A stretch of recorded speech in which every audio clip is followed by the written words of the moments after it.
tower climber. I climb cell phone towers and install the cellular equipment that allows you to keep scrolling.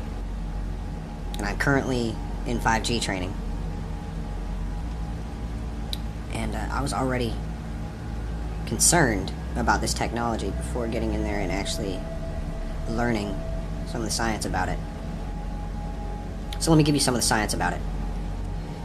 The radio frequency that our towers currently emit is non-ionizing radiation with a long footprint over the ground, so it's able to dissipate and spread out. Right? It's currently being broadcast anywhere from like 1.5 to 2.5, 2.8 megahertz. Right? Up close, if you take radio frequency close, it superheats the water molecules in your brain, eyes, and testicles. Right? So it's a very real thing. You could render yourself sterile or with a splitting headache for days, or I cooked the top of my skull and left me useless for the rest of the day. Right? And that's at short range, at a relatively low power. The way 5G is going to work is it is going to broadcast in gigahertz, not megahertz. We're talking about 30 plus gigahertz they're estimating, which means 15,000 times stronger than what we're pushing out right now. And it's going to actually go at a much steeper peak. It's going to almost be broadcast straight at the ground to hit more receivers that are then going to transmit it outwards. Right? The plan is to install these small cells on billboards and street lights, sides of buildings, in the corner of your office building or in the hallway of your apartment complex, so that they can get lightning fast speeds. Well, here's the thing. The RF that we've been broadcasting isn't really damaging to you, though they can't tell the long-term effects.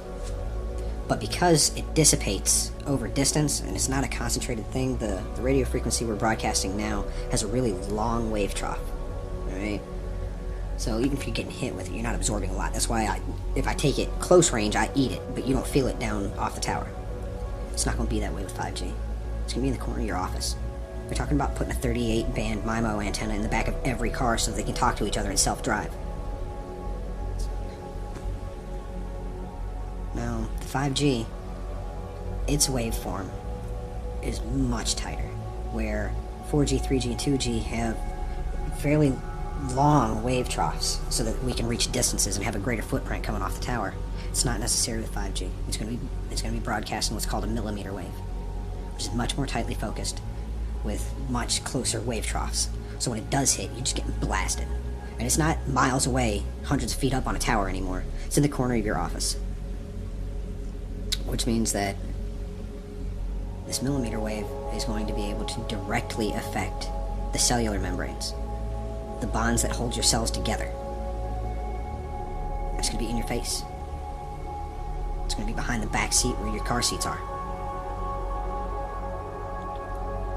So, I mean, not to mention what it's going to do to your brain and your eyes and your testicles or ovaries, just from the superheating that radio frequency will do at a close range. But because it is so powerful, so compact and tightly beamed, it is literally going to be able to break down the bonds that hold your cells together. And that's how you get tumors. The rub of it is, America, that you're not going to know what I did to you for another 15, 20 years. And by then it's going to be too fucking late. It already is. We've got trillions tied up in this 5G push. People are screaming for faster phones. Everybody wants to be able to scroll at the speed of light. There's no stopping it. But what am I going to do, right? This is my job. You know? I got kids to take care of. I got my own chemo treatments 30 years from now that I'm going to have to deal with. So yeah, I'm going to install it. America, I'll tell you what, I feel like I'm fixing to pull your fillings out for the gold before I put you in a gas chamber. America doesn't care. They want faster phones. You'll care eventually and it'll be too late. But God bless you, God bless America, I wish you the best. Feel free to name your tumor after me. I'm real sorry about what it's fixing to do to the babies, the little fetuses that are developing in utero, surrounded by water. The consequences to the next generation are untold. I'm not even talking about what we're fixing to do to our own vision, our own reproductive organs, our own cognitive abilities. I'm not talking about the breakdown of our cellular bonds that are going to lead to tumor growth. I'm talking about what it's going to do to to the little baby brains and eyes that are trying to develop in the womb. What we're fixing to do to toddlers and infants that are born, that are still developing, man. So the question of the day is, Ian, what do you think about 5G?